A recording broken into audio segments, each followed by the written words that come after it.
ஆண்டவராகிய இயேசு கிறிஸ்துவின் நாமத்தினாலே மீண்டுமாய் உங்களோடு கூட இணைந்திருப்பதை குறித்து நான் மகிழ்ச்சி அடைகிறேன். தேவனுக்கு நன்றி செலுத்துகிறேன், உங்களை வாழ்த்துகிறேன்.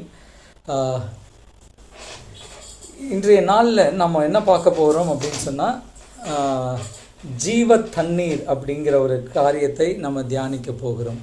ஓகே, நம்ம கடந்த கிளாஸில் நம்ம பார்த்தோம் அப்படின்னு சொன்னால், நானே உலகத்திற்கு ஒளியாக இருக்கிறேன் அப்படின்ட்டு சொல்லிட்டு நம்ம தியானித்தோம். அது கூட ஒழுங்காக பண்ண முடியல, ஏன்னா என்னுடைய இன்டர்நெட்டோடைய ஃபெசிலிட்டிஸ் கொஞ்சம் சரியாக இல்லாமல் இருந்துச்சு. அதற்காகவும் நான் வருந்துகிறேன். ஸோ இன்றைய நாள் என்ன பண்ணலாம் அப்படின்னு சொன்னால், மீண்டுமாக யோவான் 7ஆம் அதிகாரம் 8ஆம் அதிகாரத்துடைய பகுதியை நம்ம தியானிக்கலாம். தியானிச்சுட்டு என்ன பண்ணலாம் அப்படின்னு சொன்னால், கடந்த வாரத்தில் நம்ம என்ன பார்த்தோம் அப்படிங்கிறதையும் கொஞ்சம் சுருக்கமாக உங்கள் மத்தியில் பேச விரும்புகிறேன். ஓகே, ஸோ எடுத்துக்கொள்ளலாம். யோவான் எழுதின சுவிசேஷ புஸ்தகம் 7ஆம் அதிகாரம் 1 மற்றும் 2வது வசனம். ஓகே, இவைகளுக்கு பின்பு யூதர்கள் இயேசுவை கொலை செய்ய வகை தேடினபடியால் அவர் யூதாவிலே சஞ்சரிக்க மனதில்லாமல் கலிலேயாவிலே சஞ்சரித்து வந்தார். யூதருடைய கூடார பண்டிகை சமீபமாயிருந்தது அப்படின்ட்டு. ஸோ இங்கே 2 காரியங்கள் யோவான் ரெக்கார்ட் பண்ணுறாரு. 2 காரியங்கள் என்ன அப்படின்னு சொன்னால், இயேசு கிறிஸ்து யூத ஜனங்களால் கொலை செய்யும்படியாக முயற்சி செய்கிறார்கள் அப்படிங்கிற ஒரு செய்தி இருக்கிறதுனால அவர் என்ன பண்ணலையா, யூதேயாவில் சஞ்சரிக்க மனதில்லாமல், இல்லையா, யூதேயாவில் உள்ள பெத்லகேம் தான் அவருடைய வம்சத்திலிருந்து வந்த ஒரு ஊர். அங்கே தான் அவர் வாழ்ந்து கொண்டிருந்தார். ஆனால் சூழ்நிலை இப்போ என்ன ஆகுது அப்படின்னு சொன்னால், அங்கே இருக்கிற ஜனங்கள் இயேசுவை கொலை செய்யும்படியாக வகை தேடுகிறார்கள். எப்படியாவது இவரை என்ன பண்ணிடலாம், நம்ம அழிச்சு விடலாம் அப்படின்ட்டு சொல்லிட்டு அவர்கள் முயற்சி செய்கிறார்கள். ஸோ அதனால் இயேசு கிறிஸ்து இந்த யூதேயாவில் தன்னுடைய சொந்த ஜனங்கள் மத்தியில் வாழ்வதை காட்டிலும், நான் கலிலேயா எல்லைக்கு நான் என்ன பண்ணிடுறேன், கடந்து செல்லுகிறேன் அப்படின்னு சொல்லிட்டு அவர் கடந்து செல்லுகிற ஒரு சூழ்நிலையை பார்க்கிறோம். அது மாத்திரமல்ல, 3வது வசனத்துலலாம் பார்த்தோம் அப்படின்னு சொன்னால், அவருடைய சகோதரர்களே அவர் என்ன பண்ணுறாங்க அப்படின்னா ஏளனமாய் பேசுகிறார்கள். ஏன் அப்படின்னு சொன்னால், இயேசு கிறிஸ்து பிரசங்கம் பண்ண ஆரம்பிக்கிறார், ஊழியம் செய்ய ஆரம்பிக்கிறார். ஊழியம் செய்து ஆரம்பிக்கும் போது எல்லாரும் என்ன பண்ணுறாங்க, அவரை ஏற்றுக்கொள்ளவில்லை. அதில் சொந்த சகோதரர்களும் என்ன பண்ணலை, ஏற்றுக்கொள்ளவில்லை அப்படின்னு சொல்லிட்டு 5வது வசனத்தில் பார்த்தீங்கன்னா, அவருடைய சகோதரரும் அவரை விசுவாசியாதபடியால் அப்படி சொன்னார்கள். என்ன சொல்கிறாங்க அப்படின்னா, கூடார பண்டிகை இருக்கிறது, எல்லாரும் எருசலேமில் இருக்கிறார்கள், நீங்களும் போய் என்ன பண்ணலாம், எருசலேமில் உண்மை ஒரு பெரிய தீர்க்கதரிசியாகவும் ஒரு மேசியாவாகவும் காட்டிக்கொள்ளலாம் அப்படின்னு சொல்லிட்டு, ஏன்னா இயேசு கிறிஸ்து அதை தான் ஜனங்களிடத்தில் தம்மை குறித்து அறிமுகப்படுத்துகிறார். அப்போது சொந்த ஜனமே என்ன பண்ணல, ஏற்றுக்காம தான் என்ன பண்ணுறாங்க, கிண்டல் பண்ணுறாங்க, ஏளனமாய் பேசி இயேசுவை நீங்கள் போய் அங்கே போய் சொல்லுங்க அப்படின்னு சொல்லுகிறார்கள். ஸோ முதல் காரியம், பெரும்பான்மையான கூட்டம் இயேசுவை ஏற்றுக்கொள்ளவில்லை. அதுக்கு ஆரம்பம் அவருடைய வீடு, தன்னுடைய சகோதரர், தன்னுடைய தாய், அவங்க எல்லாமே ஏற்றுக்கொள்ளவில்லை. அதுக்கப்புறமா பரிசேயர், சதுசேயர், இவர்கள் எல்லாரும் என்ன பண்ணலை, ஏற்றுக்கொள்ளவில்லை. அங்கே அவர்களுக்கு கீழாக அரசாட்சியில் அதிகாரத்தில் இருக்கிற காவல்காரர்களும் என்ன பண்ணலை, ஏற்றுக்கொள்ளலை. இவர்கள் எல்லாரும் என்ன பண்ணுறாங்க, இயேசுவை கொலை செய்யும்படியாக வகை தேடுகிறார்கள். ஸோ அதனால் இயேசுவே என்ன சொல்கிறார் அப்படின்னா, இப்போ நான் யூதேயாவில் இருக்கிறதை காட்டிலும் கலிலேயாவில் போய் நான் இருக்கிறேன் அப்படின்னு சொல்லிட்டு அவர் அங்கேயே முடிவெடுக்கிறார். அப்போது இந்த சகோதரர்கள் சொல்லும் போதும் அவர் என்ன சொல்கிறார் அப்படின்னா, என் வேலை இன்னும் வரவில்லை அப்படின்னு தான் சொல்கிறார். என்ன அப்படின்னு சொன்னால், என்னுடைய நாட்கள் இன்னும் வரல. 8வது வசனத்தில் பார்த்தீங்க அப்படின்னா, என் வேலை இன்னும் வராதபடியால் நான் இந்த பண்டிகைக்கு இப்பொழுது போகிறதில்லை என்றார். ஸோ ஃபஸ்ட்டு என்ன சொல்கிறாரு அப்படின்னா, நான் இந்த பண்டிகைக்கு போகிறது இல்லை. ஏன் போகிறது இல்லைன்னா 2 காரியம். ஒன்று என்னை கொலை செய்யும்படியாக எல்லாம் தீட்டுகிறார்கள். 2வது, என்னுடைய வேலை இன்னும் வரவில்லை. ஏன்னா இயேசு கிறிஸ்து என்ன பண்ணலை, சுயமாக எதுவுமே செய்யவில்லை. அவர் தன்னுடைய நோக்கத்தின்படியாக, விருப்பத்தின்படியாக, மாம்சீக சூழ்நிலைகளின்படியாக அவர் என்ன பண்ணலை, எந்த ஒரு காரியமும் செய்யவில்லை. மாறாக அவர் எல்லாவற்றையும் பிதாவாகிய தேவன் என்ன செய்கிறாரோ அதை தான் செய்கிறார். அப்போ தன்னுடைய சகோதரர்களுக்கு சொல்லும்போது அவர் என்ன சொல்கிறார் அப்படின்னா, என் வேலை இன்னும் வரல, என் டைம் இன்னும் வரல அப்படின்னு சொல்லுகிறார். ஸோ இது மாதிரியான ஒரு சூழ்நிலையில தான் இந்த சம்பாஷணை முழுவதுமாய் நடைபெறுகிறது. ஓகேவா? 14வது வசனத்தில் நம்ம பார்க்கலாம். இப்போ 14வது வசனத்தில் பார்த்தீங்க அப்படின்னா, பாதி பண்டிகை ஆன போது இயேசு தேவாலயத்திற்கு போய் உபதேசம் பண்ணினார். இப்போ பாதி பண்டிகை அப்படின்னு சொல்லிட்டு இருக்குது. ஸோ இப்போ நம்ம பார்த்தோம் அப்படின்னா கூடார பண்டிகை அப்படின்னு சொல்லிட்டு நம்ம பார்த்தோம் அப்படின்னு சொன்னால், கூடார பண்டிகை எதை குறிக்கிறது? இஸ்ரவேல் ஜனங்கள் வனாந்திரத்திலே கூடார வாசிகளாக இருந்த நாட்களை நினைவுபடுத்தும்படியாக ஆண்டவர் அனுசரிக்க சொன்ன ஒரு பண்டிகை. ஓகேவா? இந்த பண்டிகை மோசேயுடைய பிரகாரமாக நம்ம பார்த்தோம்னா 7 நாள் இதை அனுசரிக்க வேண்டும் அப்படின்னு சொல்லிட்டு. ஸோ இந்த ஃபெஸ்டிவல் எத்தனை நாள்? 7 நாள் இந்த ஃபெஸ்டிவலை நம்ம அனுசரிக்க வேண்டும். யூதர்கள் 7 நாள் அனுசரிப்பார்கள். ஸோ முதல் நாள்லேயே என்ன சொல்கிறாங்க? சமீபமான போகுது, இன்னும் பண்டிகை ஆரம்பிக்கவே இல்லை. அப்போ என்ன நடக்குது? இயேசுவே நீங்கள் என்ன பண்ணுங்க, எதுக்கு கலிலேயாவில் இருக்கிறீங்க, நீங்களும் யூதேயாவுக்கு போய் எருசலேமுக்கு போய் உண்மை அறிமுகப்படுத்துங்க அப்படின்னு சொல்லும்போது, என் வேலை இன்னும் வரவில்லை அப்படின்னுங்கிறார். ஆனால் பாதி நடந்துருச்சு. இப்போ பண்டிகை ஆரம்பித்து பாதி நாள், கிட்டத்தட்ட 3 நாள் முடிஞ்சிருச்சுன்னு வச்சுக்கலாமே. பாதி அப்படின்னா 7ல் 3 நாள் ஆயிருக்கும். ஸோ அப்பேற்பட்ட அந்த ஒரு சூழ்நிலையில தான் இயேசு கிறிஸ்து என்ன பண்ணுறார் அப்படின்னு சொன்னால், மீண்டுமாக தேவாலயத்திற்கு வருகிறார். எருசலேம் தேவாலயத்திற்கு வருகிறார். அங்கே என்ன பண்ணுறார் அப்படின்னு சொன்னால், உபதேசம் பண்ணுகிறார் அப்படின்னு சொல்லிட்டு. இப்போ அவர் என்ன பண்ணுறாருன்னா, தம்மை உலகிற்கு வெளிக்காட்டும்படியாக இந்த பண்டிகைக்கு வருகிறார்கள். ஓகேவா? ஸோ இந்த பண்டிகையில் தான் ஆண்டவர் இவர்களுக்கு உபதேசம் பண்ணுகிற காரியத்தை நம்ம தியானிக்க போகிறோம். ஓகேவா? இந்த பண்டிகையில் தான் இப்போ தான் ஆரம்பிக்கிறார். இந்த உபதேசத்தில் ஃபஸ்ட்டு எடுத்த உடனே அவர் சொல்லுகிறது என்ன அப்படின்னு சொன்னால், யூதர்கள் இவர் கல்லாதவராயிருந்தும் வேத எழுத்துக்களை எப்படி அறிந்திருக்கிறார் அப்படிங்கிற ஒரு கேள்வி கேட்குறாங்க.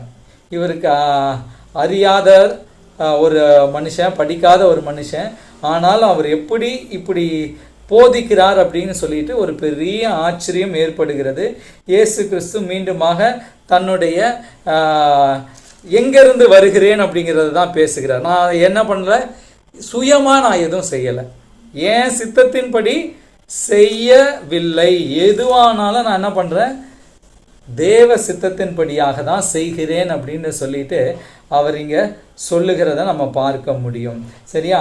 ஸோ அது மாதிரியான ஒரு சூழ்நிலையில தான் இப்போ இந்த 7 நாள் பண்டிகையின் முடிவில் இந்த 3 நாள் அவர் என்ன பண்ணார், பண்டிகையில் கலந்து கொண்டிருக்கிறார். கடைசி நாளில் அதாவது இந்த வார்த்தையை அவர் சொல்லுகிறார். 37வது வசனம் பார்த்தீங்க அப்படின்னா, 7ஆம் அதிகாரம் 37வது வசனம், பண்டிகையின் கடைசி நாளாகிய பிரதான நாளிலே இயேசு நின்று சத்தமிட்டு, ஒருவன் தாகமாயிருந்தால் என்னிடத்தில் பானம் பண்ண கடவன் அப்படின்ட்டு. ஸோ இதுவரையில 3 நாள் உபவாசம் பண்ணிட்டு இருந்தார். யோவான் என்ன பண்ணலை, அதை ரொம்ப டீட்டெயிலாக ஒரு ஸ்டேட்மெண்ட்டாக அவர் எழுதலை, அவர் சம்மரைஸ் பண்ணி எழுதுகிறார். என்ன எழுதுகிறார் அப்படின்னா, பிதா பார்க்கிறது எதுவோ அதை தான் இயேசு கிறிஸ்து செய்வார், பிதா பேசுகிறது எதுவோ அதை தான் செய்வார் அப்படின்ட்டு சொல்லிட்டு அவர் சத்தியத்தை உபதேசிக்கிற ஒரு காரியத்தை மாத்திரம் பேசுகிறார். அப்படி பேசும் பொழுது அவங்களுக்கு சொல்லுகிற ஒரே ஒரு மைய கருத்து என்ன அப்படின்னா, நீங்கள் என்ன பண்ணுவாங்க, பார்வையின்படி யாரையும் நியாயம் தீர்க்காதீர்கள் அப்படின்னு சொல்கிறார். இது மாத்திரம்தான் மையமாக அவர் பேசுகிறார். ஆனால் முக்கியமாக அவர் சொல்லுகிற ஒரு காரியம் என்ன அப்படின்னா, இந்த ஸ்டேட்மெண்ட் தான். அது கடைசி நாளில் தேவாலயத்தில் அவர் எழும்பி நின்று உறக்க சத்தமாக அவர் என்ன பண்ணுறாரு, எல்லாருடைய அட்டென்ஷனையும் அவர் தம் பக்கமாக திருப்பும்படியாக, எல்லாருடைய மனதும் அவர் பக்கமாக திருப்பும்படியாக திரும்பி தான் இந்த வாக்கியத்தை அவர் சொல்லுகிறார். பண்டிகையின் கடைசி நாளாகிய பிரதான நாளிலே இயேசு நின்று அப்படின்ட்டு. இது ஏன் பிரதான நாள்? 7 நாள் அப்படின்னு சொல்றது ரொம்ப முக்கியமான 7 நாட்கள், 7 நாள் அனுசரிக்கிறாங்க. ஆனால் யூதர்களுக்கு இதுதான் பிரதானம். அந்த 7 நாளில் ரொம்ப முக்கியமான ஒரு நாள் இல்லையா? 7 நாள்ல ஒரு மிக முக்கியமான நாள். இது என்ன முக்கியமான நாள் அப்படின்னு சொல்லிட்டு நம்ம பார்த்தோம்னா, அந்த 7வது நாள்ல தான் பிரதான ஆசாரியர்கள் எல்லாரும் என்ன பண்ணுவார்கள் அப்படின்னு சொன்னா, சீலோவாம் குளத்துல போய் தண்ணீர் எடுத்துட்டு வந்து, அது ஒரு தங்க கிண்ணம் இருக்கும், ஓகேவா, தங்கத்தினால் ஆன ஒரு நீர் எடுத்து வருகிற ஒரு பாத்திரம் இருக்கும். அது தேவாலயத்திற்காக பயன்படுத்தப்படுகிற ஒரு பாத்திரம். அந்த பாத்திரத்தை எருசலேம்ல இருந்து அவர்கள் என்ன பண்ணுவாங்க, எடுத்துட்டு சீலோவாம் குளம் வரையிலும் போயிட்டு அந்த சீலோவாம் குளத்திலிருந்து அந்த தண்ணீரை எடுத்துட்டு வந்து அன்னைக்கு பலி செலுத்தும் போது, காலை பலி இருக்கு இல்லையா, அந்த காலை பலி செலுத்தும் போது அந்த தண்ணீரையும் ஊற்றி நினைவுபடுத்தி அவர்கள் என்ன பண்ணுவாங்க அப்படின்னு சொன்னா, அவர்கள் ஆராதனை முறைமையை அவர்கள் கையாளுவார்கள். ஸோ அப்போ ஏன் இதை கையாளுகிறார்கள் அப்படின்னு சொன்னா, இஸ்ரவேல் ஜனங்கள் வனாந்திரத்துல கடந்து வரும்போது அவர்களுக்கு தண்ணீர் இல்லை இல்லையா. தண்ணீர் இல்லாதப்போல்லாம் என்னாச்சு, ஆண்டவர் அவங்களுக்கு தண்ணீரை தந்தார். கண்மலையை பிளந்து என்ன பண்ணாரு, தண்ணீரை தந்தார். ஸோ வனாந்திரத்தில் கசப்பான நீர் இருந்தது, மாறாவின் நீரை மதுரமாக மாற்றி தண்ணீரை தந்தார் இல்லையா. மோசே கோலால் அடிக்கிறார், தண்ணீர் வருகிறது. இன்னொரு இடத்துல பேச சொல்லுகிறார், மோசே தவறு இழத்த பொழுதுதான் என்னாச்சு, தண்ணீர் கிடைத்தது. இதற்கு அடையாளமாக தான் அந்த வனாந்தரத்தில் நடந்த ஒரு நிகழ்வை மையப்படுத்தி என்ன பண்ணுவாங்க அப்படின்னா, இந்த அணுகுமுறையில் தான் அவங்க ஆராதனை அன்னைக்கு இருக்கும். இது ரொம்ப முக்கியமான ஒரு சடங்காக அவர்கள் செய்து கொண்டிருப்பார்கள். இதோடைய அர்த்தம் என்ன அப்படின்னு சொன்னால், ஆண்டவரே இந்த பூமியில் ஜீவிக்கிறதற்கு நீர் ரொம்ப அவசியம், தண்ணீர் ரொம்ப அவசியம். அந்த தண்ணீர் தருகிறவர் நீர். நாங்கள் கூடார பண்டிகையில் நாங்கள் ஒவ்வொரு நாளும் நாங்கள் என்ன பண்ணுறோம், வனாந்தரத்தில் எங்கள் முற்பிதாக்கள் நடந்து வந்த வழிகளை நாங்கள் நினைத்து பார்க்கிறோம் அப்படின்னு சொல்லிட்டு. ஸோ 7 நாளும் எப்படி இருக்கும் அப்படின்னா, அவர்கள் வீடுகளிலேயே என்ன பண்ணுவாங்களாம், மாடியில் ஒரு கூடாரம் அமைப்பாங்களாம். சொந்த கட்டடங்களில் வாழ்கிறாங்க இல்லையா, 7 நாளுக்கு மாடியில் ஒரு கூடாரம் அமைத்து அந்த 7 நாள் கூடாரத்தில் தான் இருப்பாங்களாம். ஒரு சிலர் என்ன பண்ணுவாங்க, யூதேயா தேசத்தில் வனாந்தரத்துக்கு வந்து அந்த 7 நாளும் கூடாரத்தை போட்டு 7 நாள் அங்கே தான் தங்கியிருப்பார்கள். அவங்க சொந்த வீடு இருந்தாலும் என்ன பண்ணுவாங்க, அதெல்லாம் விட்டுட்டு அங்கே வந்து தங்கு இருப்பார்கள், இதை அனுசரிக்கும்படியாக. அப்படி அனுசரித்து 7 நாளின் கடைசியில தான் இந்த நிகழ்வு நடைபெறும். இது ரொம்ப முக்கியமான ஒரு நிகழ்வு, மிக மிக முக்கியமான ஒரு நிகழ்வு. இயேசு கிறிஸ்துவும் அந்த நிகழ்வில் ஒரு ஸ்டேட்மெண்ட்டை வைக்கணும் ஜனங்கள் மத்தியில் அப்படின்னு சொல்லிட்டு தான் என்ன பண்ணுகிறார், அதை கையாளுகிறார். முதல்ல போகலை, முதல் 3 நாள் போகலை, பாதி நாளில் 3 நாள் கழிச்சு என்ன பண்ணுறாரு, டைம் ஆயிடுச்சு, பிதா சொல்லிட்டார் போக சொல்லி. ஸோ பிதாவின் சித்தத்தின்படியாக தேவாலயத்திற்கு வருகிறார், பிரசங்கம் பண்ணுகிறார். அப்போ என்ன ஆகுது, சாதாரணமாக பிரசங்கம் பண்ணிட்டு இருக்கிறார். ஆனால் கடைசி நாளில் எழும்பி நின்று இந்த ஸ்டேட்மெண்ட்டை அவர் சேர்க்கிறார். இந்த ஸ்டேட்மெண்ட் என்ன அப்படின்னு சொன்னால், ஒருவன் தாகமாய் இருந்தால் அவன் என்னிடத்தில் வர கடவன் அப்படின்னு சொல்லிட்டு. இன்னொரு ஸ்டேட்மெண்ட் என்ன அப்படின்னு சொன்னால், ஆண்டவர் தான் தண்ணீர் தருவார் அப்படின்ட்டு சொல்லிட்டு எல்லாரும் நம்புறது, அப்படி தான் அணுகிறாங்க எல்லாருமே. ஸோ இப்போ இயேசு கிறிஸ்து தேவாலயத்தில் எழும்பி நின்று, நீங்கள் தாகமாக இருந்தீங்கன்னா அணுக வேண்டியது யாரு தெரியுமா, என்ன அணுகுங்கள், நான் தான் உங்களுக்கு தண்ணீர் தருவேன் அப்படின்ட்டு சொல்லிட்டு அவர் சொல்லுகிறத பார்க்க முடியும். ஓகேவா, பானம் பண்ண கடவன் அப்படின்னு சொல்லிட்டு. 38வது வசனம் பார்த்தீங்க அப்படின்னு சொன்னால், வேத வாக்கியம் சொல்லுகிறபடி என்னிடத்தில் விசுவாசமாய் இருக்கிறவன் எவனோ அவன் உள்ளத்திலிருந்து ஜீவ தண்ணீர் உள்ள நதிகள் ஓடும் என்றார். இப்போ இங்கே இயேசு கிறிஸ்து ஒரு வசனத்தை கையாளுகிறார். ஓகேவா, இப்போ வேத வசனத்தின்படியாக அவர் பேசுகிறார். வேத வாக்கியம் அப்படின்னு சொல்லிட்டு இருக்கிறது. இப்போ நீங்கள் இது பழைய ஏற்பாட்டில் பார்த்தீங்க அப்படின்னு சொன்னால், பழைய ஏற்பாட்டில் எங்கேயுமே இந்த ஒரு வாக்கியம் வரவில்லை. என்ன வாக்கியம், அவன் உள்ளத்திலிருந்து ஜீவ தண்ணீர் உள்ள நதிகள் ஓடும் அப்படின்னு சொல்லிட்டு என்ன பண்ணலை, தனிப்பட்ட ஒரு வாக்கியமாக எங்கேயுமே ஒரு வசனம் பழைய ஏற்பாட்டில் இல்லை. ஆனால் இயேசு கிறிஸ்து இங்கே எதை குறித்து அவர் சொல்லுகிறார் அப்படின்னு சொன்னால், பரிசுத்த ஆவியானவருடைய வாக்கு தத்தத்தை குறித்து அவர் சொல்லுகிறார். அப்படி சொல்லும்போது பொதுவாக இருக்கிற எல்லா வசனங்களையும் ஒருங்கிணைத்து அந்த நாளிலே இவர்கள் புரிந்து கொள்ளும் விதமாக தான் என்ன பண்ணுகிறார் அப்படின்னு சொன்னால் சொல்கிறார். வேத வாக்கியம் என்ன சொல்லுது, ஒருவன் என்னை விசுவாசித்தான் அவன் உள்ளத்திலிருந்து ஜீவ தண்ணீர் உள்ள நதிகள் புறப்பட்டு வரும். நதிகள் ஓடும் அப்படின்னு சொல்லிட்டு ஆண்டவர் சொல்லுகிறார். தம்மை விசுவாசிக்கிறவர்கள் அடைய போகிற ஆவியை குறித்து இப்படி சொன்னார். இயேசு இன்னும் மகிமைப்படாதபடியினால் பரிசுத்த ஆவியானவர் இன்னும் அருளப்படவில்லை அப்படின்னு வசனம் சொல்லுகிறது. ஸோ இப்போ ஏன் இயேசு கிறிஸ்து இந்த வாக்கியத்தை அவர் சொல்லுகிறார் அப்படின்னு சொன்னால், பழைய ஏற்பாட்டில் அநேக இடங்களில் ஆண்டவர் பரிசுத்த ஆவியானவரை குறித்து தெளிவாக எழுதுகிறார். யோவால் தீர்க்க தரிசனத்தில் நம்ம பார்க்கலாம், நீங்கள் எரேமியா தீர்க்க தரிசனத்தில் பார்க்கலாம், அல்லது ஏசாயா தீர்க்க தரிசனத்தில் பார்க்கலாம். இது எல்லாருலேயும் இந்த ஒரு வார்த்தை எப்பொழுதுமே இருக்கும். ஆண்டவர் என்ன பண்ணுவார் அப்படின்னு சொன்னால், ஜீவ தண்ணீர் தருவார் அப்படின்ட்டு சொல்லிட்டு ஆண்டவர் சொல்லி இருக்கிறத பார்க்க முடியும். ஸோ இந்த தீர்க்க தரிசனங்களை எல்லாம் ஒருங்கிணைத்து இயேசு கிறிஸ்து என்ன பண்ணுறார் அப்படின்னா, இது நானா சொல்லலை, பழைய ஏற்பாட்டில் பிதாவினுடைய வாக்கு தத்தங்கள், அந்த வாக்கு தத்தங்களை நான் என்ன பண்ணுறேன் உங்களுக்கு நினைவூட்டுகிறேன் அப்படின்னு சொல்லிட்டு தான் அது எங்கே நிறைவு பெறுகிறது, எண்ணில் நிறைவு பெறுகிறது அப்படின்னு சொல்கிறார். ஜீவ தண்ணீர் உள்ள நதிகள் ஓடும் அப்படின்னு சொல்லிட்டு அவர் சொல்லுகிறார். அதை எதை குறிக்கிறது? பரிசுத்த ஆவியானவரை குறிக்கிறதா இருக்கிறது. தண்ணீர் இல்லாமல் எப்படி வாழ முடியாதோ, பரிசுத்த ஆவியானவர் இல்லாமல் நம்மளால் என்ன பண்ண முடியாது, வாழ முடியாது. இதை தான் அங்கே சொல்கிறார். என்னை விசுவாசிக்கும் பொழுது தான் பரிசுத்த ஆவியானவருடைய அபிஷேகம், அவருடைய வல்லமை, அவருடைய பிரசன்னம், அவர் உங்களுக்குள்ளாக வந்து வாசம் பண்ணுவார் அப்படின்னு சொல்லிட்டு இது மிக மிக முக்கியமான ஒரு காரியம். ஏன் அப்படின்னு சொன்னால், யோவான் ஸ்நானகன் 2 தீர்க்க தரிசனம் சொல்லுகிறார். ஒன்று, இயேசுவை குறித்து உலகத்தின் பாவத்தை சுமந்து தீர்க்கிற தேவ ஆட்டுக்குட்டியானவர் இயேசு அப்படின்னு காட்டுகிறார். இது மிக முக்கியமான ஒரு காரியம்.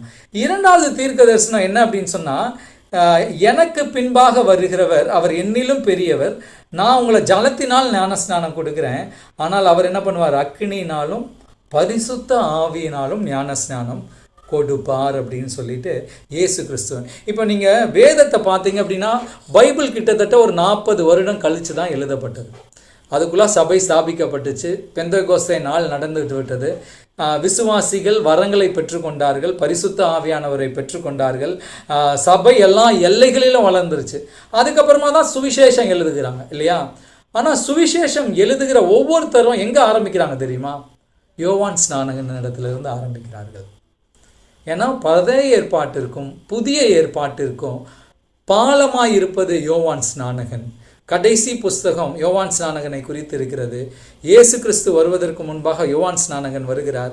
அவர் என்ன சொல்லுகிறார் அப்படின்னா, 2 காரியம். அவர் உலகத்தின் மேசியாவை உலகத்திற்கு அடையாளம் காட்டுவது மாத்திரம் இல்லை, பெற்றுக்கொள்ள போகிற பரிசுத்த ஆவியானவர் இயேசுவின் மூலமாக தான் பெற்றுக்கொள்ள முடியும் அப்படிங்கிற ஒரு செய்தியும் ரொம்ப ஆணித்தரமாக விதைச்சிட்டு போனாங்க. அது மிக அவசியம். பிற்நாட்களில் இருக்கிற சந்ததியும் இதை பண்ணணும் அப்படிங்கிறதுனால தான் எல்லா சுவிசேஷ புஸ்தகத்திலையும் அது இணைக்கப்பட்டிருக்கிறது, அந்த வாக்கியம் இணைக்கப்பட்டிருக்கிறது. ஸோ பரிசுத்த ஆவியானவரை நாம் பெற்றுக்கொள்ள வேண்டியது அவசியம். அது எப்போ நமக்கு கிடைக்கும் அப்படின்னா, வசனம் என்ன சொல்லுகிறது, ஒருவன் தாகமாக இருந்தால் என்னிடத்தில் கேட்க கடவன். அப்போ நமக்குள்ளாக இருக்கிற வாஞ்சை எவ்வளவு, எந்த அளவுக்கு தாகம் இருக்கிறது, எந்த அளவுக்கு நாம் பரிசுத்த ஆவியானவரை எதிர்நோக்கி இருக்கிறோம் அப்படின்னு சொல்லிட்டு இருக்கிறது. சும்மா நான் கடந்த நாட்களில் இந்த யோவானுடைய புஸ்தகங்களெல்லாம் படிச்சுட்டு வரும்போது ஒரு நிகழ்வு இருக்கிறது. இயேசு கிறிஸ்து உயிர் தெழுந்துட்டார். 40 நாள் அளவும் என்ன பண்ணுறாரு அப்படின்னா, அவங்களுக்கு தம்மை வெளிப்படுத்தி காமிச்சிட்டே இருக்கிறார். செத்து போயிட்டாரு, அடக்கம் பண்ணிட்டாங்க, ஆனால் உயிரோடு வந்துட்டதுக்கப்புறமா என்ன பண்ணுறாரு, 40 நாள் அளவும் முதல்ல யாருக்கு காட்டுறாங்க, மகதலேனா மரியாளுக்கும் காட்டுறாங்க. அவங்க வந்து சொல்கிறாங்க, சீஷர்கள் என்ன பண்ணுறாங்க தெரியுமா, விசுவாசிகளை. ஞாயிற்றுக்கிழமை 1வது வாரம் இயேசு கிறிஸ்து பூட்டின கதவுக்குள்ளாக வந்து என்ன பண்ணுறாரு, நான் உயிரோடு கூட இருக்கிறேன் அப்படின்னு காட்டுறாரு. இதை பார்த்ததுக்கு அப்புறமாவும் 11 பேர் என்ன பண்ணல, விசுவாசிக்கவில்லை. 2வது வாரம் மீண்டும் பூட்டின கதவுக்குள்ளாகவே எல்லாரும் இருக்கிறாங்க. அப்போ தோமாவும் இருக்கிறார். இயேசு கிறிஸ்து மீண்டுமாக அவர் என்ன பண்ணுறாரு அப்படின்னா, வந்து என்னை கையை பாருங்க, என் காயங்களை பாருங்க, தொட்டு பாருங்க, என்னை விசுவாசிங்க அப்படின்னு சொல்றாரு. அப்பவும் விசுவாசிக்கல. அதுக்கப்புறமா பேதுரு என்ன பண்றாரு அப்படின்னா, போர் அடிக்குதுப்பா, எவ்வளோ நாள் தான் நம்ம பூட்டின கதவுக்குள்ளேயே இருக்கிறது, பேசாமல் வாங்க கடலுக்கு போகலாம், யாரெல்லாம் மீன் பிடிக்க வர்றீங்களா வாங்க அப்படின்னோடனே இருக்கிற எல்லா கூட்டமும் என்ன பண்ணிட்டாங்க, மீன் பிடிக்க போயிட்டாங்க. அப்பவும் இயேசு கிறிஸ்து என்ன பண்ணல, விடலை. அவங்க மீன் பிடிக்க போயிட்டு வெறுங்கையாய் வரும்போது அவர் என்ன பண்ணுறாரு அப்படின்னா, அங்கே இருக்கிறாங்க. ஸோ அவங்க மீன் பிடிச்சிட்டு வரும்போது அதிகாலையில் ஆண்டவர் அவங்களுக்கு என்ன பண்ணுறாரு, பிரேக்ஃபாஸ்ட் ப்ரிப்பேர் பண்ணுற அளவுக்கு உட்கார்ந்து கொண்டு இருக்கிறார். ஸோ அப்படி தான் பேதுருவிடத்தில் மீண்டுமாக ஒரு வார்த்தை கேட்கிறார், என்ன நேசிக்கிறாயா? மீண்டும் மீண்டுமாக பேதுருவிடத்தில் கேட்கிற ஒரே ஒரு காரியம், உண்மையாகவே என்ன நேசிக்கிறாயா, என்ன நேசிக்கிறாயா, என்ன நேசிக்கிறாயா அப்படின்னு சொல்லிட்டு கேட்குறாரு. பேதுரு சொல்லுகிற ஒரே ஒரு காரியம், ஆண்டவரே நீர் அறிவீர், நான் எந்த அளவுக்கு உங்களை நேசிக்கிறேன் அப்படிங்கிறத நீர் அறிவீர் அப்படின்னு சொல்லிட்டு. ஆண்டவர் எதிர்பார்க்கிற அளவு ரொம்ப அதிகம். அகப்பே அளவு அன்பு அப்படின்னு சொல்கிறோம் இல்லையா, அது தன்னை மறந்து முற்றிலுமாக தேவனுக்காய் வாழ்கிற ஒரு அனுபவம். ஆனால் பேதுருனால என்ன பண்ண முடியல, அந்த அளவுக்கு நான் நேசிக்கிறேனான்னு தெரியல அப்படின்னு சொல்லிட்டு தான் அந்த வார்த்தை வருகிறது என்று சொல்லி நம்ம பார்க்கிறோம். ஆனால் அவர்கள் காத்திருந்த பொழுது அவர்கள் என்ன பண்ணாங்க அப்படின்னா, அந்த அன்பை பெற்றுக்கொண்டார்கள். பயந்து ஓடினவர்கள், மீன் பிடிக்க சென்றவர்கள், மாறாக அவங்களுடைய வாழ்க்கையில் ஒரு மறுரூபம் வந்துருச்சு. எப்போ தெரியுமா, அவங்க காத்திருந்த பொழுது வந்துச்சு. தாகமாக இருப்பதின் அடையாளம் என்ன அப்படின்னு சொன்னால், நம்ம எந்த அளவுக்கு தேவனுக்காய் காத்திருக்கிறோம் அப்படிங்கிறதான். ஆண்டவருடைய பிரசன்னத்திற்காய் காத்திருக்கிறோம், பரிசுத்த ஆவியானவருடைய நிறைவுக்காய் காத்திருக்கிறோம். ஆண்டவரே என் பலத்தின்படி அல்ல, என் ஞானத்தின்படி அல்ல, உம்முடைய பலத்தின்படியாக, உம்முடைய ஞானத்தின்படியாக, உம்முடைய நேரத்தின்படியாக, உம்முடைய சித்தத்தின்படியாக நான் செய்யணும் அப்படின்னு நம்ம எப்போ காத்திருக்கிறோமோ அப்பொழுது தான் இந்த பரிசுத்த ஆவியானவரை நாம் பெற்றுக்கொள்ள முடியும், நாம் பெற்றுக்கொள்ள முடியும். ஸோ இதை சொல்லும் போது எல்லாரும் என்ன பண்ணுறாங்க அப்படின்னு சொன்னால், சேவகர்கள் எல்லாம் இவரை சிறைக்கு கைதியாய் பிடிக்கிறதுக்கு தான் வராங்க. ஆனால் இயேசு கிறிஸ்து பகிரங்கமாக எழும்பி நின்று பேசின அந்த வார்த்தையை கேட்ட உடனே கைது பண்ண வந்தவர்கள் கூட என்ன பண்ணிட்டாங்க, கடந்து சென்றுட்டாங்க. பரிசேயர்கள் கேட்குறாங்க, ஏன் அவரை கைது பண்ணி கூட்டிகிட்டு வரல, இங்கே தானே இருக்கிறாரு தேவாலயத்தில் அப்படின்னு சொல்லும்போது, எப்படி கைது பண்ணுறது, அவர் சாதாரண மனுஷர் போல பேசலையே, அவர் பேசுகிற வார்த்தை ஒரு பெரிய வல்லமை இருந்ததா இருக்கிறது. ஒருவரும் இது மாதிரி பேசினதில்லை, ஒருத்தர் கூட இது மாதிரி பேசினதில்லை. இதை கேட்டுட்ட பிறகு நாங்கள் எப்படி அவரை அரெஸ்ட் பண்ணிட்டு வர்றது, எங்களால் முடியாது என்று சொல்லி அவர்கள் சொல்லுகிறதுல நம்ம பார்க்க முடியும். அதில் பயந்து போய் தனிமையில் சந்தித்து இருக்கிற ஒரு மனுஷனை குறித்து நம்ம பார்க்கிறோம். நிக்கதேமு இருக்கிறார் இல்லையா, அவர் எங்கே வர்றாரு, ராத்திரியில தான் வந்து என்ன பண்ணுறாரு, இயேசு கிறிஸ்துவை சந்திக்கிறார். இப்போ அவரும் ஒரு கேள்வி கேட்கிறார். கடைசியில் என்ன கேட்கிறார் அப்படின்னா, ராத்திரியிலே அவரிடத்தில் வந்தவனும் அவர்களில் ஒருவனுமாகிய நிக்கதேமு என்பவன் அவர்களை நோக்கி, ஒரு மனுஷன் சொல்வதை கேட்டு அவன் செய்கைகளை அறிகிறதற்கு முன்னே அவனை ஆக்கினைக்குட்படுத்தலாம் என்று நம்முடைய நியாயப்பிரமாணம் சொல்லுகிறதா என்றார். அதற்கு அவர்கள், நீரும் கலிலேயனா, கலிலேயாவிலிருந்து ஒரு தீர்க்கதரிசியும் எழும்புகிறதில்லை என்பதை ஆராய்ந்து பாரும் என்றார்கள். பின்பும் அவரவர் தங்கள் தங்கள் வீட்டுக்கு போனார்கள். பண்டிகை எப்படி முடியுது அப்படின்னு சொன்னால், இயேசுவுக்காய் பேசுகிற ஒரு கூட்டத்தை நம்ம பார்க்க முடியும். ஏன் தெரியுமா, அவர்கள் ராத்திரியில் தேவனிடத்தில் வந்து சஞ்சரிக்கிறார்கள். இந்த நிக்கோதேமையை குறித்து சொல்லும்போது இந்த இடத்துல யோவான் என்ன சொல்லுகிறார் அப்படின்னு சொன்னால், ராத்திரியில இயேசுவில் வந்தவனும் அவர்களில் ஒருவனும் தான். அவர் என்ன பண்ணலை, சீஷனாக கூட இந்த இடத்துல யோவான் எழுதலை, அவர்களில் ஒருவன் தான்.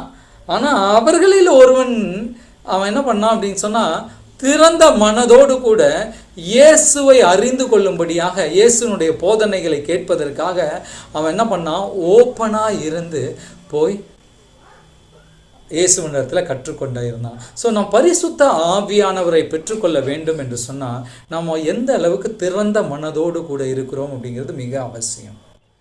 திறந்த மனதோடு கூட இருக்கிறோம் அப்படின்ட்டு நம்ம சில நேரத்தில் இந்த பரிசேயர்களை போல அநேக காரியங்கள் நம்ம மூளை அறிவில் யோசிச்சுட்டு என்ன பண்ணிடுவோம் அப்படின்னு சொன்னால், பரிசுத்த ஆவியானவருக்கு நம்முடைய அறிவின் மூலமாக ஒரு தடையை ஏற்படுத்தி விடுகிறவர்களாக இருக்கிறோம். ஏன்னா நமக்கும் ஒரு அறிவு இருக்குது. ஆண்டவர் என்ன பண்ணியிருக்கிறார்? நன்மை தீமை அறியத்தக்கதான அறிவை கொடுத்துருக்கிறார் இல்லையா? நன்மையை பற்றி கொண்டு தீமையை விட்டு விலக வேண்டிய ஒரு அறிவை நமக்கு கொடுத்துருக்கிறார். அப்படி நம்ம இருக்கும்போது நம்ம நன்மையான காரியங்களை பின்பற்றாமல் நம்ம என்ன பண்ண முடியாது? பரிசுத்த ஆவியானவரை பெற்றுக்கொள்ள முடியாது. நம்முடைய வாஞ்சையின் அளவு எவ்வளவு? பேதுருவனுடைய வாஞ்சையின் அளவு எவ்வளவு? எல்லாத்தையும் வழி நடத்துகிற ஒரு தலைவன் தான். ஆனால் என்ன பண்ணலை? பரிசுத்த ஆவியானவரை பெற்றுக்கொள்ளாமல் இருந்து, ஒருவேளை காத்திராமல் இருந்திருப்பாங்கன்னு வச்சுக்கோங்களேன். இயேசு கிறிஸ்து அந்த 40 நாள் மீண்டும் மீண்டுமாக வந்த பின்பாகவும் அவரை விசுவாசிக்காமையே போயிருந்தாங்கன்னா என்ன இருக்கும்? அவர்கள் இந்த மகிமையான ஒரு ஊழியத்தை ஆரம்பிக்கிறதுக்கு வாய்ப்பு இல்லாமல் போயிருக்கும். ஒரு காலகட்டத்தில், அந்த காலகட்டம் எப்போன்னு தெரியல, 2 வாரமாக விசுவாசிக்கலங்கிறது மாத்திரம் ரொம்ப தெளிவாக இருக்குது. 40 நாளில் இயேசு கிறிஸ்து மீண்டும் மீண்டுமாக வந்த பின்பாக கூட 2 வாரமாக விசுவாசிக்காத ஒரு கூட்டம் தான். ஏன்னா பூட்டின கதவுக்குள்ளாக தான் இருக்கிறார்கள். 14 நாள் போயிடுச்சு. ஒரு இன்னும் 26 நாளில் எப்போ இவங்க மீன் பிடிக்க போனாங்கன்னு தெரியல. கிட்டத்தட்ட பார்த்தோன்னா 40ல் ஒரு 20 நாள் விசுவாசியாத ஒரு நிலைமையில தான் அவர்கள் என்ன பண்ணாங்க? இயேசுவின் சீஷர்களாய் வாழ்ந்து கொண்டிருந்தார்கள். கடைசியாக அந்த ஒரு 20 நாளில் அவர்கள் என்ன பண்ணுகிறார்கள்? தேவனுடைய சமூகத்தில் ஒன்றாக வந்து வேத வசனத்திலும் உபவாசத்திலும் ஜபத்திலும் அவர்கள் தரித்திருந்தார்கள்.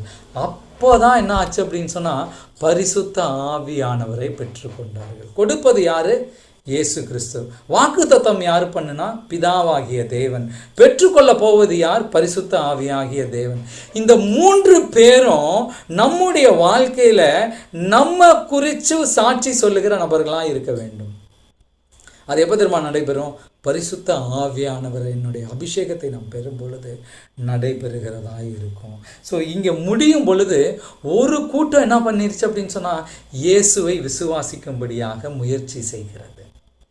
ஒரு கூட்டம் இயேசுவை விசுவாசிக்கும்படியாக முயற்சி செய்கிறது. ஜீவ தண்ணீர் உள்ள நதிகள் புறப்பட்டு வரும் அப்படின்னு. நான் சிஎஸ்ஐ பின்னணியத்திலேருந்து வருகிறேன்.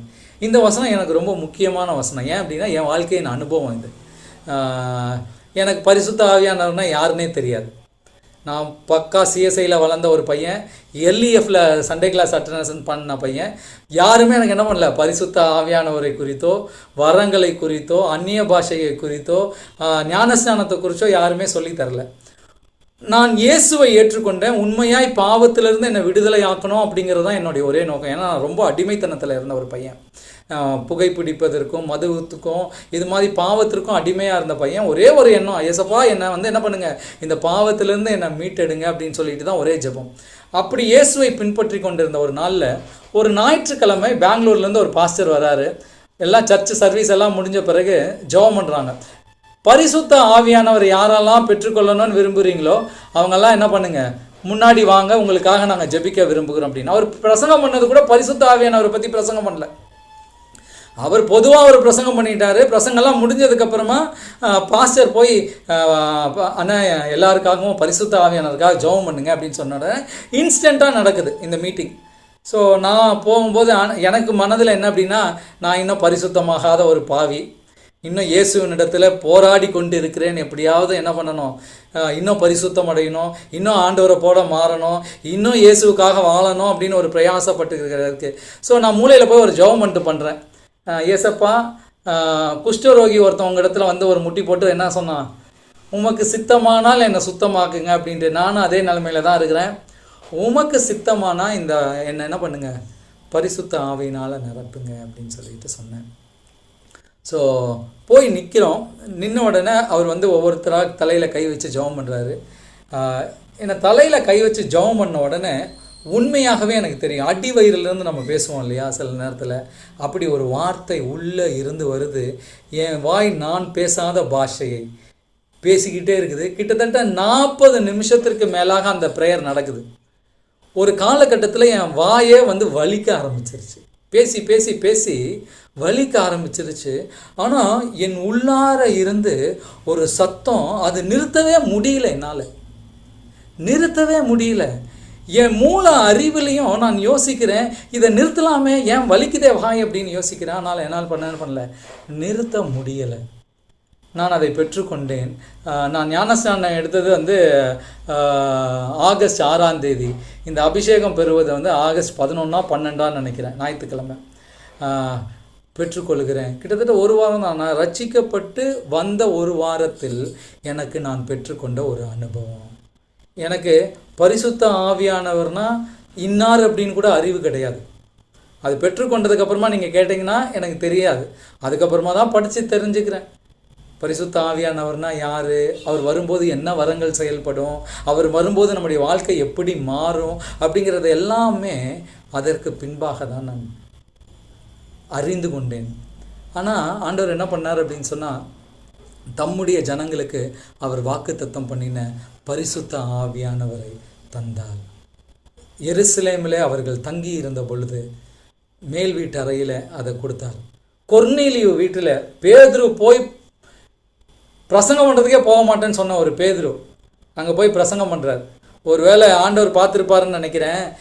இவர் பரிசுத்த ஆவியானவருக்காக ஜெபம் பண்ண சொன்னால் பேதுரு அதெல்லாம் கிடையாது ஆண்டவரே, அது எங்கள் யூதர்களுக்கு தான், அது புறஜாதிகளுக்கெல்லாம் கிடையாது அப்படின்னு சொல்லிட்டு அங்கேயும் வாக்குவாதம் அங்கேயும் பண்ணுவார் அப்படின்னு சொல்லிட்டு ஆண்டவர் தாமாகவே முன் வந்து என்ன பண்ணிட்டார் அப்படின்னா பரிசுத்த ஆவியானவரை ஊற்றி விட்டார். பேதுருக்கு அங்கே பதிலே சொல்ல முடியல. அவர் பார்த்து அவர் அனுபவமாய் பார்க்கிறார். என்ன அப்படின்னா, நான் ஜெபமும் கூட பண்ணலையே, நாங்கள் பெற்றுக்கொண்ட பரிசுத்த ஆவியானவர் இப்போ புறஜாதி ஜனங்கள் பெற்றுக்கொள்ளுகிறார்களே அப்படின்னு சொல்லிட்டு அங்கே நம்ம பார்க்கிறோம். ஸோ நம்ம என்ன தேவை அப்படின்னா, வாஞ்சையின் அளவு எவ்வளவு, நம்ம எந்த அளவுக்கு வாஞ்சிக்கிறோம், எந்த அளவுக்கு விசுவாசிக்கிறோம், எந்த அளவுக்கு எதிர்பார்க்கிறோம், அதன் அடிப்படையில் தான் ஆண்டவர் தருகிறவராக இருக்கிறார். ஸோ அந்த யோப்பா பட்டணத்தில் பெற்றுக்கொண்டவர்களும் வாஞ்சை மிகுதியாக இருந்தவர்கள். எருசலேமில் பெற்றுக்கொண்டவர்களும் ஒரு காலகட்டத்தில் இதுதான் தேவைன்னு அறிஞ்சு ஜெபத்தில் தரித்திருந்தவர்கள். ஸோ பரிசுத்த ஆவியானவர் நம்மிடத்தில் வரும் பொழுது ஆண்டவர் என்ன பண்ணுறாரு, நம்ம வல்லமையினால் நிரப்பி நம்முடைய வாழ்க்கையை மறுரூபமாக்குகிறார். ஸோ ஜீவ தண்ணீர் உள்ள நதிகள் புறப்பட்டு வரும். இந்த தண்ணீரை நீங்கள் என்ன பண்ண முடியும், குடிக்க முடியும். பிரியமானவர்களே, இது உங்கள் வாழ்க்கையின் அனுபவமாய் மாற முடியும். ஸோ இதை முடிச்சுட்டு தான் அடுத்த காரியம் நடக்குது. ஓகேவா, ஒரு 5 நிமிஷம் முடிச்சிடலாம். இயேசு அடுத்த நாளில் 8ஆம் அதிகாரம் 2வது வசனத்தில் பார்த்தோம் அப்படின்னு சொன்னால், இயேசு கிறிஸ்து இப்போ கலிலேயாவுக்கு போகலை, ஒலிவ மலையிலே தங்கிடுறார். அந்த ராத்திரியில் 7 நாள் பண்டிகை முடிஞ்சிருது. மறுநாள் காலையிலே அவர் திரும்பி தேவாலயத்துக்கு வந்தபோது ஜனங்கள் எல்லோரும் அவரிடத்தில் வந்தார்கள். அப்போ மீண்டுமாக ஜனங்க வர்றாங்க. பண்டிகை முடிஞ்சிருச்சு. முடிஞ்சதுக்கு அப்புறமா ஏன் ஜனங்க வரணும் அப்படின்னு சொன்னா, இந்த 8வது நாள் ஒரு நிகழ்வு நடைபெறும். என்ன அப்படின்னு சொன்னா, புஸ்தகத்தை எடுத்து தொற்சூரில் எடுத்து எல்லாரும் என்ன பண்ணாங்க, அங்கே படிப்பாங்க. பைபிள் எல்லாருக்கும் கிடையாது அந்த நாட்களில், வீட்டில் போய் தனியாக படிக்க முடியாது. ஸோ எல்லாரும் கூடி வருகிற ஒரு நாட்களில் அவ்வாறான நிகழ்வு நடைபெறும். அது கூடார பண்டிகை முடிந்து 8வது நாள் நடைபெறுகிற ஒரு காரியம். 7 நாள் முடிஞ்சு 8வது நாள் காலையில் நடைபெறுகிற ஒரு காரியம். ஸோ அப்படி நடக்கும்போது என்ன பண்ணுவாங்க அப்படின்னு சொன்னால், அந்த குத்து விளக்கு இருக்குது இல்லையா, மனோர்வா அப்படின்னு சொல்லிட்டு 7 குத்து விளக்கு, அதை கொளுத்திட்டு என்ன பண்ணுவாங்க அப்படின்னு சொன்னால் வேத வசனத்தை படிப்பார்கள். ஓகேவா, அதுதான் நம்ம கடந்த வாரத்தில் தியானித்தோம். அந்த இடத்துல ஆண்டவர் ஒரு ஸ்டேட்மெண்ட் சொல்கிறது தான். என்ன சொல்கிறார் அப்படின்னா, நான் உலகத்திற்கு ஒளியாய் இருக்கிறேன் அப்படின்ட்டு சொல்லிட்டு. ஸோ அந்த 8ஆம் அதிகாரம் முழுவதுமாக பார்த்தோம் அப்படின்னா சத்தியத்தை குறித்தும் இயேசுவே சத்தியம் என்கிறத குறித்தும் ஆண்டவர் பேசினதை நம்ம கடந்த வாரத்தில் தியானித்தோம். அது ஒரு இன்டர்நெட் ஃபெசிலிட்டிஸ் இல்லாததுனால ஒழுங்காக இருக்காது. ஆனால் அதோடைய அர்த்தம் என்ன அப்படிங்கிறதையும் நம்ம தெரிஞ்சுக்கணும். மீண்டுமாக அவர்களுக்கு இடத்துல என்ன தெரியுமா சொல்கிறாரு, நீங்கள் அனுசரிக்கிறீங்க தெரியுமா அந்த பண்டிகை, இதெல்லாம் நிழலோட்டமாக செய்கிறீங்க, நிஜமாக நான் இருக்கிறேன்ப்பா அப்படிங்கிறார் அவர். நீங்கள் எல்லாமே பழைய ஏற்பாட்டு பிரகாரமாக சந்ததியாய் நிழலையாட்டமானதான் நீங்கள் செஞ்சு கொண்டிருக்கிறீங்க.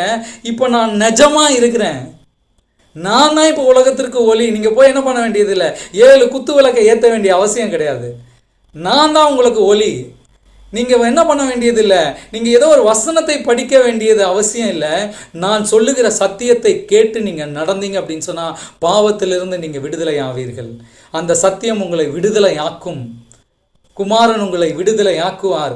நீங்கள் என்ன பண்ணுவீங்க, நீங்களும் ஆபிரகாமினுடைய பிள்ளைகளாய் நீங்கள் இருப்பீர்கள் அப்படின்னு சொல்லிட்டு ஆண்டவர் சொன்ன காரியத்தை நம்ம பார்க்க முடியும். ஸோ இது எல்லாமே எங்கே நடைபெறுகிறது? இந்த கூடார பண்டிகையை ஒட்டி அவர்கள் புரிந்து கொள்ளும் விதமாக இயேசு கிறிஸ்து தம்மை எப்படி காட்டுகிறார்? ஜீவ தண்ணீர் வேணுமா, என்னிடத்துல வாங்க, நான் தான் உங்களுக்கு தர முடியும். ஒளி வேணுமா, வெளிச்சம் வேணுமா, என்னிடத்துல வாங்க. சத்தியம் வேண்டுமா, என்னிடத்துல வாருங்கள் என்று சொல்லி ஆண்டவர் அங்கே பேசுகிறார். அவர் கிளைம் பண்ணுறது என்ன தெரியுமா? அந்த ஓல்ட் டெஸ்ட்மெண்ட்டில் நீங்கள் பண்ணுற அந்த அனுசரிக்கிற கூடார பண்டிகை என்பது நிழலில் இல்லை, நிஜமாக என் வாழ்க்கையில் நடைபெறுகிறது. நான் தான் அதனுடைய அடையாளம் என்று சொல்லி அந்த 2 நாளிலும் அவர் பேசுகிறார். ஸோ நம்ம ஏதோ கூடார பண்டிகை கிறிஸ்தவர்கள் கொண்டாட வேண்டிய ஒரு பண்டிகை. 7 பண்டிகையில் 7 பண்டிகையும் நம்ம கொண்டாட வேண்டிய அவசியம் கிடையாது. ஓகேவா? இன்னைக்கு ஆனால் வேதம் சொல்லுகிறது, புறஜாதி மக்களும் எருசலேமிலே கூடார பண்டிகைக்கு கடந்து சென்று அனுசரிக்க வேண்டும். ஏன் தெரியுமா? நம்ம கூடாரவாசிகள். இந்த வீடு என்னது? நிரந்தரம் கிடையாது. இந்த பூலோகம் நிரந்தரம் கிடையாது. இதை அனுசரிக்கும்படியாக ஆண்டவர் சொல்லி இருக்கிறார். இது பழைய ஏற்பாட்டிலையும் புறஜாதிகளும் கொண்டாடுகிற ஒரு பண்டிகையாக கருதப்படுகிற ஒரு பண்டிகை. ஓகேவா? இதுக்காக தான் அநேக கிறிஸ்தவர்கள் இன்னைக்கும் கூடார பண்டிகைக்கு எருசலேமுக்கு போவாங்க, போய் கூடாரம் போட்டு வாழ்வாங்க. அந்த நாட்களில் கான்ஃபரன்சஸ் எல்லாம் நடக்கும் எருசலேமில். ஏன் தெரியுமா? அந்த பண்டிகையை நாமும் அனுசரிக்க வேண்டும் என்று சொல்லி ஆண்டவர் சொல்லி இருக்கிறார்.